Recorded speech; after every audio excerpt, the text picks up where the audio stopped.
Oh no. I just realized that my mic cut out.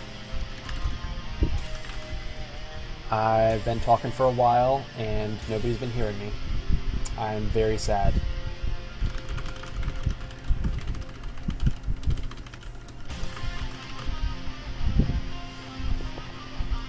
Man, I've probably been talking for like the last 5 minutes and nobody has heard a lick of what I said. This headphones, it's got this little tab that likes to slide down. Well, so I have no idea exactly when it cut out.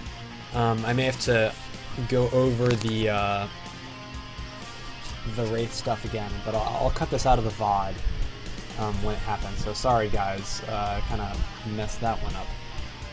But hopefully Mr. Doom will remember what the last thing I said was before I cut out. We'll go back and talk about that, the Dark Elf stuff. But for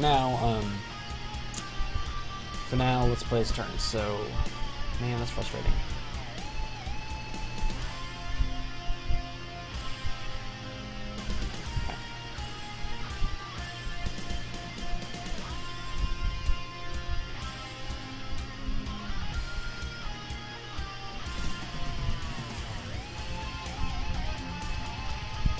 I don't think that's the answer.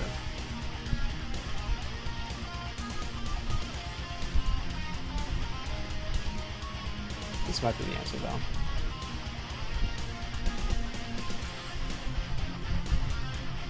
That might be the answer.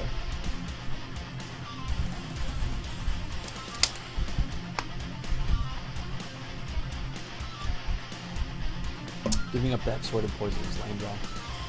I don't know.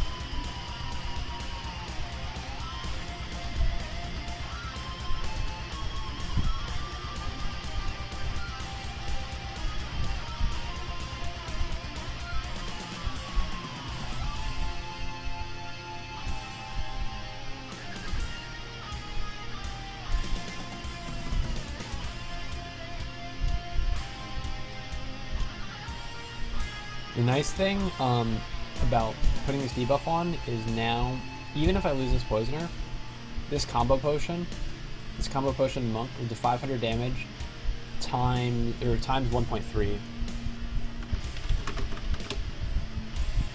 just 650. So basically, this archer is now a 2-shot.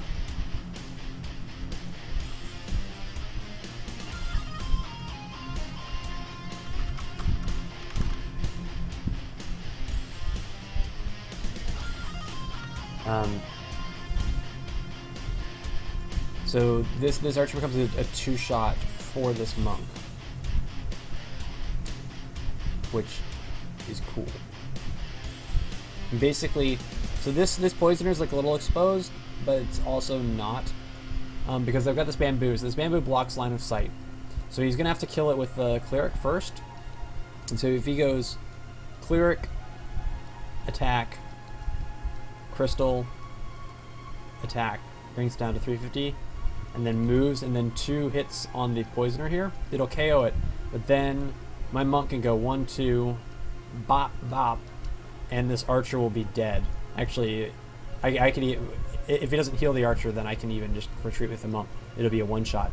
But basically, this archer becomes a 2-shot for this monk, and I might be able to get it without burning the dragon, and that way I can save the dragon for the last stacked unit that Doom brings out. And Doom wanted me to give a shout out to his girlfriend. So shout out to Dr. Doom's girlfriends. Yeah, that's glorious. Good one, Elagatua. Girlfriend. My apologies. But yeah, girlfriends are awesome. So shout out to them. Shout out to my girlfriend too. What's up, Meg? Anyway, I think this is pretty much my turn. So, we'll see how that plays out. I'm really upset with this mic. I've got to figure out some way to prevent it from cutting out in the future. Okay. So it looks like Saren didn't fall for my trap. I'm sad about that. A little bit. That's okay.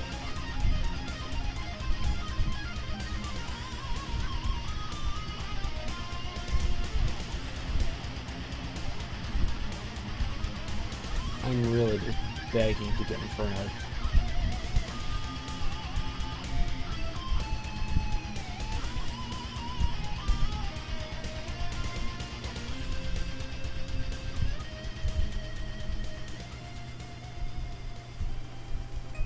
That's okay.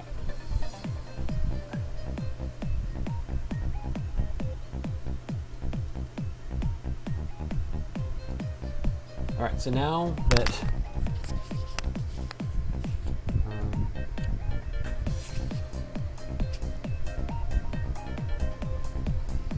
that I've totally wasted like 5 minutes of everybody's time by talking to you lovingly about the Dark Elves while my mic was cut off, let's just go back and talk about the raid. To our lovely friend Dr. Doom, we were talking about the Wraith, and I was talking about the deployment abilities of the Wraith, and that it can be dropped on any KO'd unit, friendly or enemy, for a free stomp, and also the gives you the ability to really pile on the pressure if you've got your opponent on the back foot and you're really just looking to break the game wide open, and you see the extra oomph of instant offense. Deploying a Wraith on a stomped enemy, or on a KO'd enemy deep in their territory can be a great way to just give your opponent too many threats to deal with at a given time, and force them to make an impossible choice. Let's see. Thanks. Alright. So let's talk about the Wraith powering up again. So now that I've gone through this once, maybe it'll be more coherent this time. We'll see. So the Wraith is the super unit of the Dark Elves. Not only does it have the ability to be deployed in the special manner that I described earlier, but it has some unique powering up possibilities, so to speak. So let's go through that now. So a vanilla Wraith has 800 HP. It's got 250 magic damage, no physical resist, a smidge of magic resist, 10%. So any 200 attack magic units, I will have to hit it 5 times before it's KO'd instead of 4, which is nice. And it's got the same move range and attack as the Void Monk, but obviously no splash damage for it. And what does it do? Well, for a super unit, those stats are kind of measly. 250 damage for a super unit, 800 HP, 10% magic resist. Like, what's the big deal? Well, it turns out that the Wraith can absorb KO'd units, and KO'd units can be either your KO'd units or your opponent's KO'd units. So if like your opponent for example, if I were to go over and KO this Necromancer, for example, he could bring his Wraith and absorb the life force of his own Necromancer, or if he were able to KO one of my units and he brought the Wraith next to it, he could absorb my unit. And what the absorb does is it's a one range move, so you have to be next to the unit that you want to absorb with the Wraith, and then you attack it. You attack the KO'd unit, and it stomps the unit, and the Wraith will absorb its life force. And what does that mean? So, other than obviously stomping the unit, the Wraith stats will power up, and for every unit that it absorbs, it gains 50 to its base damage, and it gains 100 to its max HP, and I believe that it can absorb somewhere. It's either 3 or 4 units before it caps out. But basically, what it can do is after you absorb, 2 or like even one, like if you absorb one enemy unit, this thing gets up to 900 HP and 300 magic damage, which is 300 magic damage is a pretty important threshold, because that's enough to 3-shot most enemy units, at least most unupgraded enemy units. And 900 HP is also important because any upgrade or any sort of soul harvest will push it above that magic 900 HP threshold, which I will discuss again since my mic cut out and it missed all my beautiful discussion on how important 900 HP is. Alas. But regardless, this thing starts to get scary really, really fast. So at the capped out Wraith, I believe it's 1200 HP and 450 attack, I'm guessing. But that's like without even any upgrades. The max attack Wraith ends up with 600 magic damage for its base attack when it's sorted at the max level, and it's with like all the defensive upgrades and whatnot. It gets up into like the 1300s in terms of HP. So this guy just becomes like an absolute freight train as far as when he gets powered up. So if you can get him to level 2, to level 3, and absorb those units, then it can just become completely unstoppable, and single-handedly like win you the game, because there's just nothing that can stand up to 600 magic damage. Even a Shadow or a Helm's Void Monk with 40% magic resist basically gets 3-shotted by a max level Wraith, and that's like the strongest unit against this that exists in the game. So this guy can get really, really, really out of control, but he does start off weak, so you gotta babysit him a little bit if you're gonna try and build him up.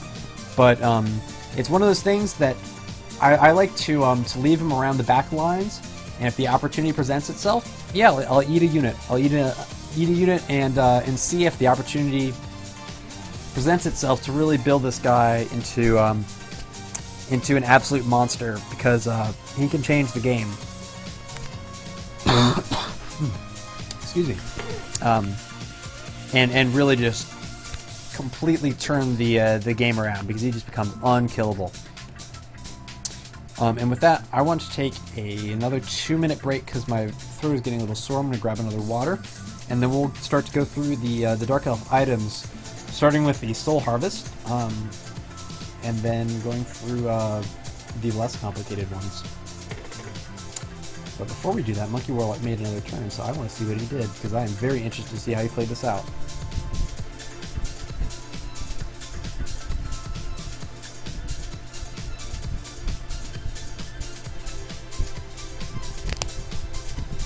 Interesting.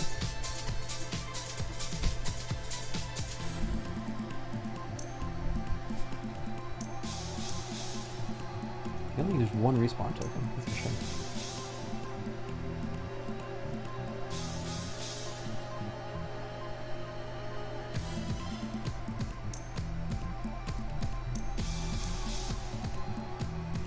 Yeah, I still feel like this is going to be super hard to break. We'll see.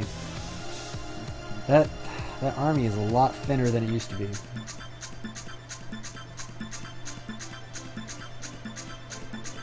it possible I can do something like this?